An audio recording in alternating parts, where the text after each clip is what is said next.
Okay, so let's talk about curiosity. All right. So the reason that you are not happy with your life in any shape or form, वो हो गई relationship, career, your life in general, your relationship with your parents, with your kids, with your anybody, ठीक है, in life in general की बात कर रहा हूँ, उसका रीज़न है the lack of curiosity. You are not curious enough. तुम्हारे पास वो नॉलेज नहीं है. अब जब नॉलेज नहीं होता ना तो इग्नोरेंस आती है, और जब इग्नोरेंस आती है तो उसके साथ साथ हर्ट आता है. अब नॉलेज कहाँ से आएगा? नॉलेज आएगा क्यूरियस बनकर. खुद को एक छोटे बच्चे की तरह इमेजिन करो, and if you look at it तो तुम्हें पता चलेगा कि भाई the universe is so grand, so magnificent, so beautiful, eternal, और उसके अंदर millions and billions of galaxies. उसके अंदर भी हमारी एक मिल्की वे गैलेक्सी आ गई, और उसके अंदर भी millions of billions of solar systems. उसके अंदर भी हमारा सोलर सिस्टम, उसके अंदर भी हमारा एक ही प्लैनेट है जो हैबिटेबल है हमारे लिए. उसके अंदर हम छोटे से हैं यहाँ पर.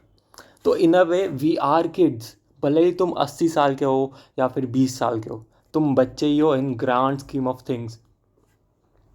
तो वैसे तुम्हारे अंदर वो एग्जिस्टेंशियल क्यूरियोसिटी आनी चाहिए. जब तुम रियलाइज़ करोगे कि the magnitude of this universe that we are living in is eternal, is just unexplainable, तब तुम्हारे अंदर वो एग्जिस्टेंशियल क्यूरियोसिटी आएगी. और जब वो एग्जिस्टेंशियल क्यूरियोसिटी आएगी ना, तब तुम्हारे अंदर वो इंस्पिरेशन जगेगी, वो ज्वाला उत्पन्न होगी, जहाँ से तुम अंडरस्टैंडिंग की ओर चलोगे. Understanding about the world, about every single thing around you. तुम्हें क्यूरियोसिटी होगी उस चीज़ को लेकर. क्यों? क्योंकि existentially you are a kid. Doesn't matter how old you are. तुम 20 साल के होगे या फिर 80, 90, इवन 100 साल के होगे, तब भी तुम बच्चे ही रहोगे एग्जिस्टेंशियली स्पीकिंग. और उस पर्सपेक्टिव से देखोगे तुम चीज़ों को, तो तुम्हें रियलाइज़ होगा कि world is so grand, so beautiful, कि उसकी एक एक चीज़ को तुम्हें अंडरस्टैंड करने में बहुत मज़ा आ रहा है. जैसे कोई छोटा बच्चा होता है, लाइक एज वाइज छोटा बच्चा जो 5, 6, 7 साल का होता है, तो वो पहली पहली बार चीज़ों को देखता है, चीज़ों को एक्सपीरियंस करता है. जैसे उसने गाय देख ली, मान लो उसने कोई वाटरफॉल देख लिया, उसने पहली बार बारिश होती हुई देख ली, तो जो उसके अंदर क्यूरियोसिटी होती है, जो उसको समझने की, उसको ग्रास्प करने की चाह होती है ना, वो चाह तुम्हें लानी है. वो कहाँ से आएगी? अपने अंदर वो क्यूरियोसिटी बना कर आएगी. और वो क्यूरियोसिटी बनाते कैसे है? वो क्यूरियोसिटी बनाने का एक ही तरीका है, वो है कि तुम्हें रियलाइज़ करना पड़ेगा कि we are so insignificant in this grand scheme of things. तुम्हें उसके अंदर जाना पड़ेगा और देखना पड़ेगा. वो जो यूट्यूब पर वीडियोस होते हैं ना साइज़ कंपैरिजन के, अर्थ, ह्यूमन, ह्यूमन, फिर अर्थ, फिर सन, फिर उसके बड़े बड़े स्टार्स, फिर ब्लैक होल्स, फिर यूनिवर्स, वो जाओ देखो और उसके बाद बैठो और सोचो चीज़ों के बारे में. जो देखा तुमने वीडियो उस बारे में सोचो. Read books like this. बहुत सारी ऐसी बुक्स है जहाँ पर तुम्हें पता चलता है कि how how tiny we are in this grand infinite universe.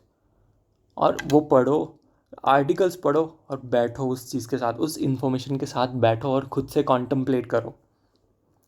वहाँ से तुम्हारी वो एग्जिस्टेंशियल क्यूरियोसिटी है ना, वहाँ से जनरेट होगी. और अगर वो जनरेट हुई ना, फिर तुम्हें रियलाइज़ होगा कि भाई every single thing around me is actually mysterious but it exist. तो वो जो मिस्ट्री और उसके साथ जो जो क्यूरियोसिटी है ना, वो तुम्हें फोर्ज करेगी, जिससे तुम अंडरस्टैंडिंग वाले पाथ पर जाओ. जब तुम अंडरस्टैंडिंग वाले पाथ पर जाओगे ना, तो तुम हर जगह नॉलेज को ढूंढोगे, हर चीज़ को फिगर आउट करोगे. Even this like this bracelet, इसको भी तुम फिगर आउट करना चाहोगे कि कैसे बना, उसकी माइन्यूट डिटेल्स एकदम एटम्स के अंदर जाकर फिगर आउट करोगे. क्योंकि हमें पता नहीं है अभी तक कि why are we here, what are we doing in this world, what is this world, ये भी नहीं पता हमें. हम एक एटम की पूरी एंटायरिटी को भी नहीं जानते. हम नहीं जानते कि एक एटम किस चीज़ से बना है. उसकी कंप्लीट अंडरस्टैंडिंग हमारे पास है नहीं. तो तुम रियलाइज़ करो कि every single thing around us is made out of atoms.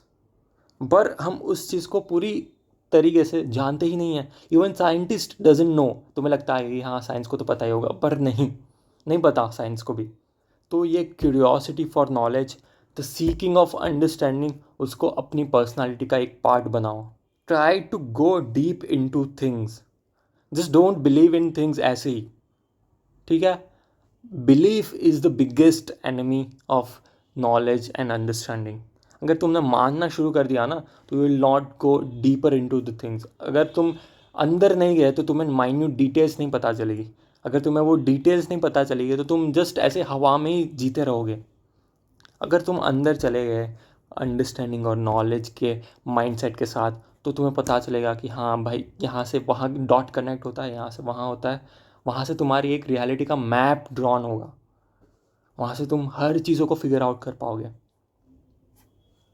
Even your relationship, even your career, even your life purpose, your passion. अगर तुम क्यूरियस हो गए ना चीज़ों को लेकर, और अगर तुमने नॉलेज एंड अंडरस्टैंडिंग की ओर अपना फोकस बढ़ा दिया, उसको अपनी प्रायोरिटी में पहले रखा, तो देखना तुम्हारे हर एस्पेक्ट सुधरने लगेंगे, ठीक है। तो be curious, and just not be curious about the things you like, be existentially curious. No that you are so insignificant but you still exist, you can still perceive things around you। तो उसका फ़ायदा उठाओ and try to figure out things, go deep into the things. सबसे पहले जो पसंद है तो उसमें तो जाओ ही, बट उसके अलावा भी जो सारी चीज़ें हैं ना, उसको भी वैसे ही परसीव करो, उसको भी वैसे ही इंक्वायर करो। और ये करने के बाद तुम्हारे हर लाइफ के एस्पेक्ट इम्प्रूव करना शुरू हो जाएंगे, ठीक है। चलो बाय।